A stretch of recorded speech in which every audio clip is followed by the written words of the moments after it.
इन दिनों ईएमआरएस की बड़ी चर्चा है। दोस्तों नमस्कार, आप देख रहे हैं zero period.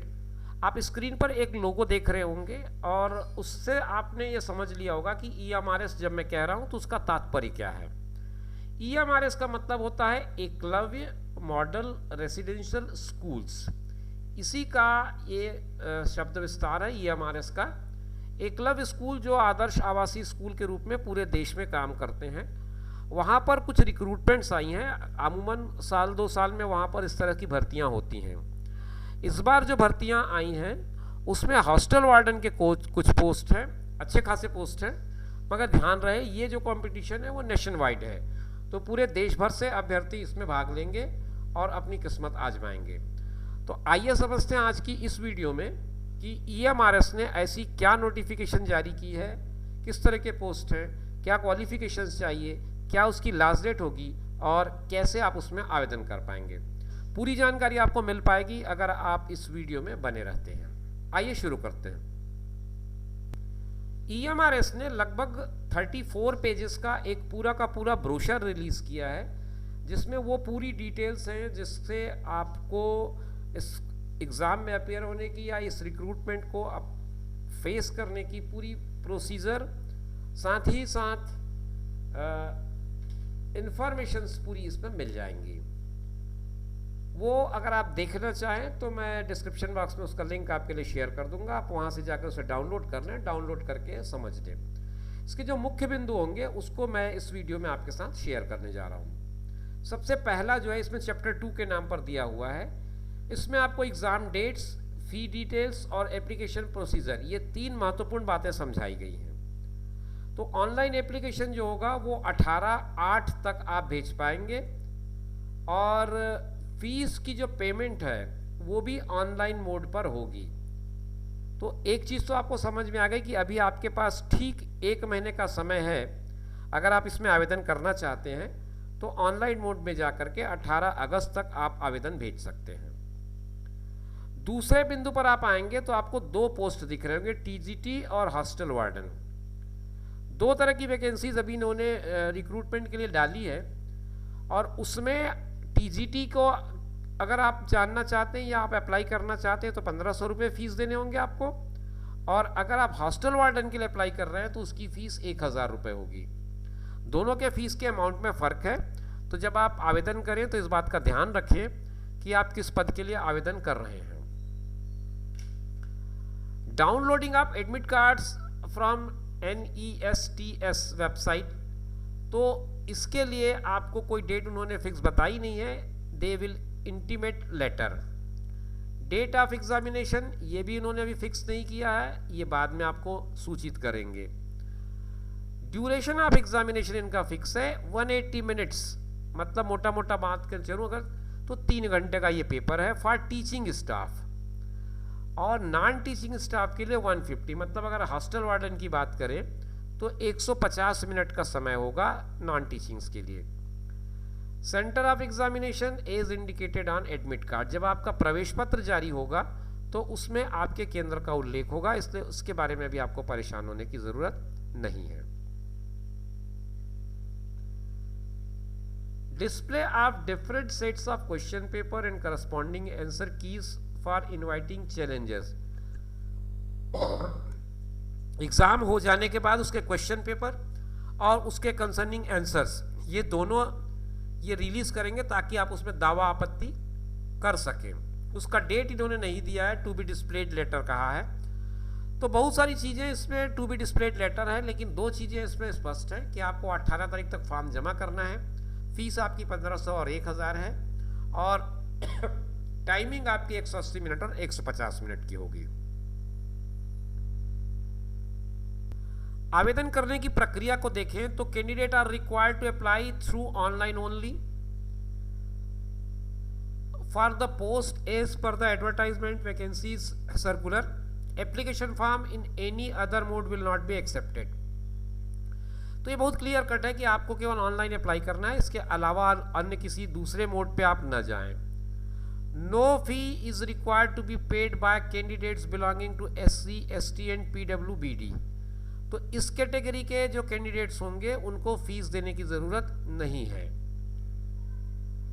Candidate shall ensure that the information entered by them in their respective online application form is correct. अब ये तो कोई छोटी मोटी चीज़ें हैं, इस पर हम ज़्यादा बहुत डिस्कस ना करें. डार्क लाइन में एक बात इसमें लिखी है, candidates are advise to visit the website and check their email regularly for latest updates.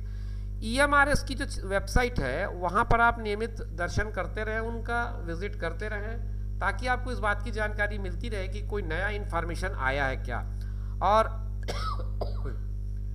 नया इन्फॉर्मेशन के अपडेट के लिए आपके पास यही एक साधन है. इसके अलावा आप अपना ईमेल चेक करते रहें. आवेदन के बाद जो भी आपकी जानकारी होगी वो ईमेल के माध्यम से आपको सूचित कर दी जाएगी. चैप्टर 3 में आपके काम की बड़ी चीज़ें हैं, इसलिए मैं अब चैप्टर 3 पे पहुंचता हूं. इसमें नंबर ऑफ वैकेंसीज आपको बताई गई हैं. About EMRS staff selection exam 2023 ESSE नाम दिया उन लोगों ने. ESSE में TGT के 5660 5660 पोस्ट हैं. हॉस्टल वार्डन में मेल का 335 और फीमेल का 334 वैकेंसी है. ये तीनों कैटेगरी की वैकेंसीज को मिला दूं तो 6329 वैकेंसीज होती हैं. 6329 नंबर बहुत है, लेकिन इस बात का भी ध्यान रखें कि ये नंबर नेशन वाइड है, पूरे देश भर से लोग इसमें भाग लेंगे. आपको राष्ट्रीय स्तर की एक प्रतियोगी परीक्षा में शामिल होना है. TGTs में आपके कितने कितने पोस्ट हैं ये भी समझिए. हिंदी में टोटल 606 पोस्ट हैं, इंग्लिश में 671 पोस्ट हैं, मैथ्स में 686 पोस्ट हैं, सोशल साइंस में 670 हैं और साइंस में 678 है. 3311 पोस्ट टोटल बनते हैं TGT के लैंग्वेज वाइज. इसके अलग अलग बाइफर्केशन भी है, उसको भी आप अनरिजर्व में 1351 है, EWS 329 है. ये आप अपने लेवल पे इसको और समझ सकते हैं.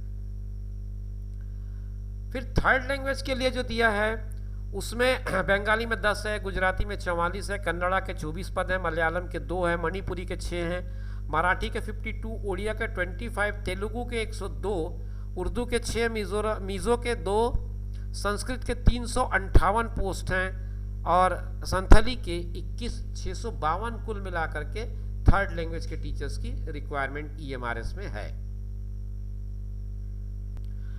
TGTs की बात करूं तो TGTs में म्यूजिक का 320 पद है, आर्ट का 342 पद है, PET मेल का 321 है, फीमेल का 345 है, लाइब्रेरियन का 369 पोस्ट हैं लाइब्रेरियन के, और कुल मिलाकर के 1697 पद इसमें बनते हैं.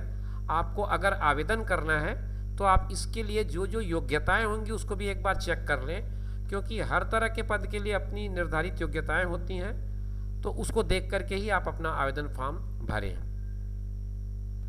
नॉन टीचिंग कैटेगरी में 2 ही पोस्ट बताए हैं, एक तो हॉस्टल वार्डन मेल है, दूसरा हॉस्टल वार्डन फीमेल है.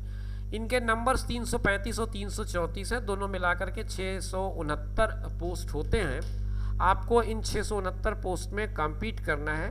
अगर आप मेल कैंडिडेट हैं तो आपके लिए 335 अपॉर्चुनिटीज़ हैं, फीमेल कैंडिडेट है तो आपके पास 334 अपॉर्चुनिटी है. अब पोस्ट डिटेल और लेवल ऑफ पे की अगर मैं बात करूं तो TGTs का जो पोस्ट डिटेल है उसमें सब्जेक्ट में English, Hindi, mathematics, science, social science, third language या लाइब्रेरियन है, और इनका पे स्केल जो है L7 का होगा. 44,900 रुपये से 1,42,400 रुपये का इनका स्केल होगा.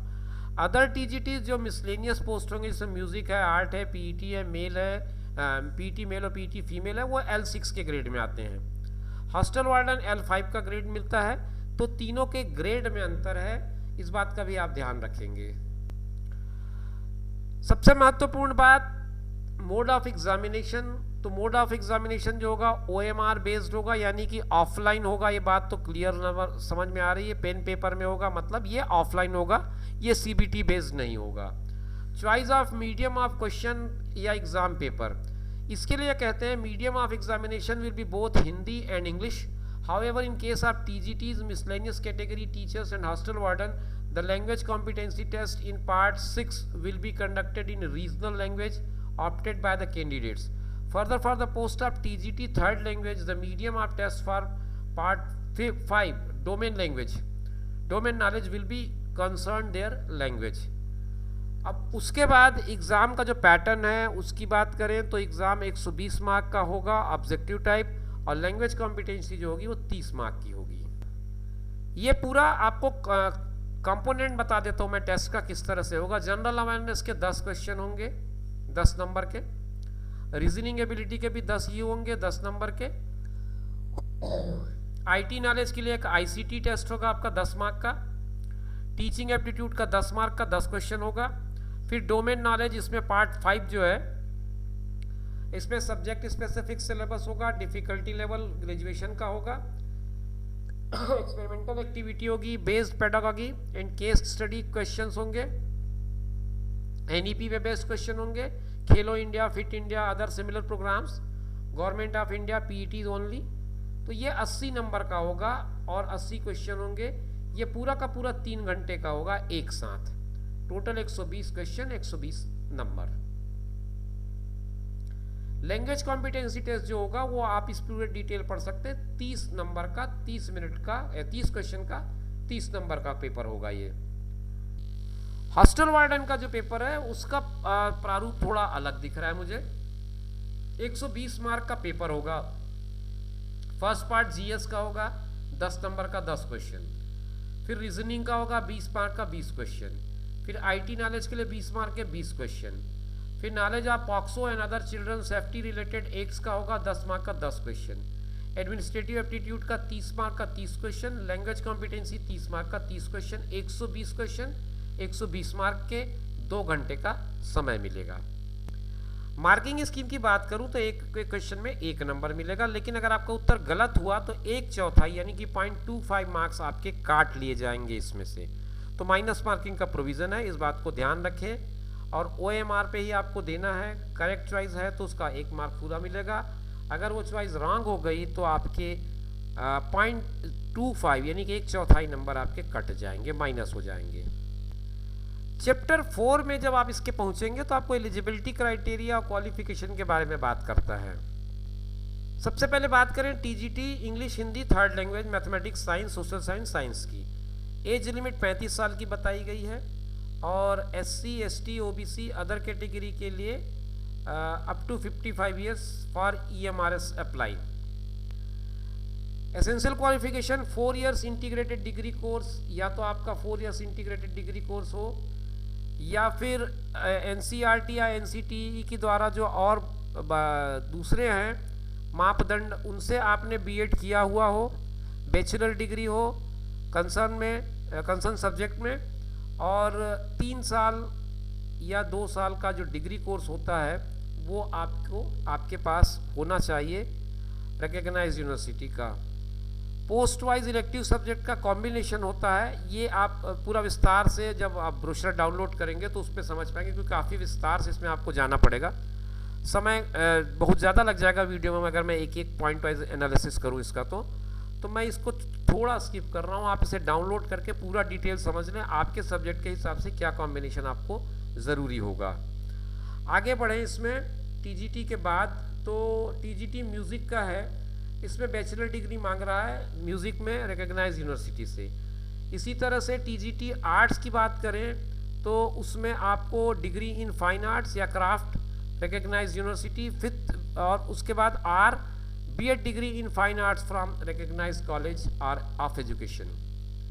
TGT फिजिकल एजुकेशन में आपको bachelor degree in physical education, और TGT लाइब्रेरियन के लिए जो एसेंशियल क्वालिफिकेशन है उसमें आपको कहता है degree in library science from recognized institute और graduation with 1 year diploma in library science. Age आपकी 35 ईयर से ज़्यादा नहीं होनी चाहिए, ये बात इसमें लिखी हुई है। तो ये जो मुख्य बातें थी वो मैंने आपके साथ इस वीडियो में शेयर की हैं। जैसा कि मैंने आपको पहले भी कहा कि ब्रोशर काफ़ी लंबा है, डिटेल्स बहुत सारे हैं इसमें जो आपको स्टडी करने पड़ेंगे। अगर आप इस परीक्षा में शामिल हो गए हैं तो जैसा मैंने कहा कि परीक्षा राष्ट्रीय स्तर की है तो आपको उस हिसाब से तैयारी करनी पड़ेगी, तो तैयारी से पहले पूरी चीज़ों को आप समझ लें। अगर आप इस पर कोई और किसी तरह की सलाह सुझाव समझना चाहते हैं तो आप कमेंट बॉक्स पे लिखेंगे तो मैं उसके रिगार्डिंग आपके लिए अलग सेपरेट वीडियो बना दूंगा। लेकिन फ़िलहाल जितनी इन्फॉर्मेशन मेरे पास थी, जो ब्रोशर में मुझे लगा कि इस वीडियो में शेयर करना चाहिए, वो मैंने आपके साथ शेयर किया है। उम्मीद करता हूँ कि वीडियो आपके लिए उपयोगी रहा होगा। अगर आपको वीडियो अच्छा लगा हो तो आप नीचे कमेंट बॉक्स में अपनी राय ज़रूर लिखें। फिर मिलेंगे नए वीडियो में, तब तक के लिए दीजिए इजाज़त। नमस्कार।